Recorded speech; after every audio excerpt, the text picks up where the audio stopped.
अनुराग साहित्य संगोष्ठी ट्रस्ट पुरी पक्षर नाग साखी दिवस उपलक्षे विश्व शांति संबंधित आलोचना और कविता पाठोत्सव अनुष्ठित Puri Chakratirtha road youth hostel सभागृह परिसर में नाग साखी दिवस एवं विश्व शांति कविता पाठोत्सव अनुष्ठित हो जाइछि। एही कार्यक्रम कवि शिवसुंदर मिश्र संयोजन विजयलक्ष्मी मिश्र सभापतित्व करथिले। सम्मानित अतिथि रूपे सरस्वत साधिका प्रमोदा देवी पुण्यमासी देवी समाजसेवी चक्रधर महापात्र योगदान करथिले। अनामचंद्र साहू संपादकीय मंतव्य प्रदान करथिबा बेले कार्यकारी सभापति शिवसुंदर मिश्र अतिथि परिचय प्रदान करथिले। ए अवसर में प्रमोदा देवी रचित पुस्तक नारी से नारायणी अतिथि मानक द्वारा उन्मोचित करा जायतला। वरिष्ठ संवादिक श्याम कान्हा पट्टनायक को सम्मानित करा जायतला। पर कविता पाठोत्सव अनुष्ठित होइतला। सर्वश्रेष्ठ कवि विश्वम्बर साहू धन्यवाद अर्पण करथिले। ए कार्यक्रम में 70 जन ऊर्ध्व कवि लेखक लेखिका और समाजसेवी अंशग्रहण करथिले।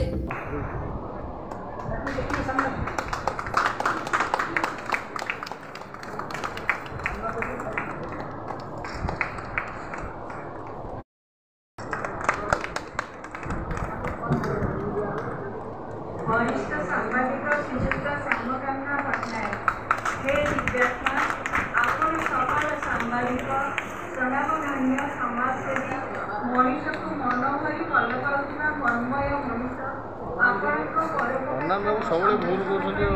ଆପଣଙ୍କ ସମ୍ବର୍ଦ୍ଧନା ଦେଇ ଆମେ ନିଜ ଘର ଭଳିଆ ହୋଉଛନ୍ତି ଆପଣଙ୍କର ଦିବସ ଉପଲକ୍ଷେ अनुराग साहित्य संगोष्ठी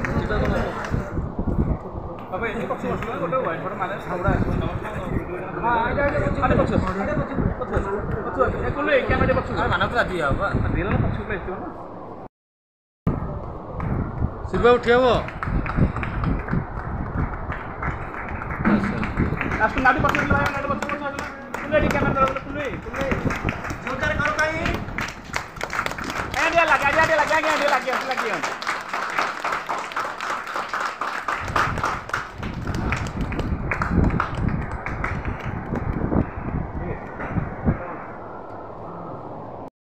जीवा होई साथी अन्य सुखे सुखी अन्य दुखे दुखी बाटे थिबा जते पथी धनीठू गरीब समस्या भितरे नाही शांति जीवन रे शांति मूल मंत्र करे मनर सुखी अटे प्रकृत सारा विश्व को परिवार भावी कर्म करी चल भाई शांति रे जीवन कटिब आमर भल कर्मफल पाई सत्य सनातन धर्म आमर शांति मूल मंत्रे चले काटिकिया छाड़ी बांटी खाइबारे प्रकृत शांति मिले साधु सन्थ माने योग साधना रे जो सुख को लभंती सांसारिक आस अन्य सेवा करी अर्जन करिबा शांति शांति को पाइबा नुहे रे सहज काहार हाथ रे नाही शांतिर आयते प्रकृत आनंद सुखी मनीषटी से जगत तरनाथ कालिया शांत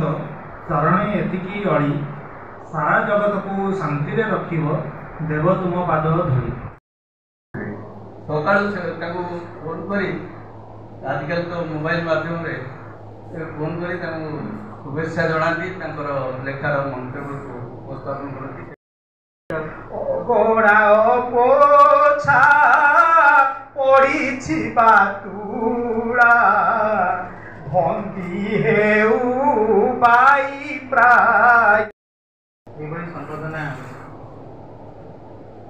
पढ़ा गले सांबादिक मैंने टे उत्साहित करते अधिक काम करने परिचय मु वरिष्ठ मंच उपस्थापक साहित्यिक शिवसुंदर मिश्र आज कार्यक्रम विषय कौन कह आज अनुराग साहित्य संगोष्ठी ट्रस्ट तरफ नागसाखी दिवस पालित होची शांति उपरे आलोचना करा जाउची एवं कविता आसर अनुष्ठित होची जेतेबेले पृथ्वी रे युद्धर घनघट छाई जाइची एवं प्रत्येक मुहूर्त नागरिक माने मृत्यु को आशंका करुचंती भय कालातिपात करुचंती तेणु मृत्यु भय को दूर करने और पृथ्वी को शांति देवाई आज दिवसटी अभिप्रेत एवं आमे देखुचु जे समग्र विश्व में परस्पर भितर संदेह मतांतर मनांतर ଏବଂ କୂଟନୀତି ଚାଲିଛି ଯାହାଫଳରେ ପୃଥିବୀ ପ୍ରତି ବିପଦ ଘନେଇ ଆସୁଛି।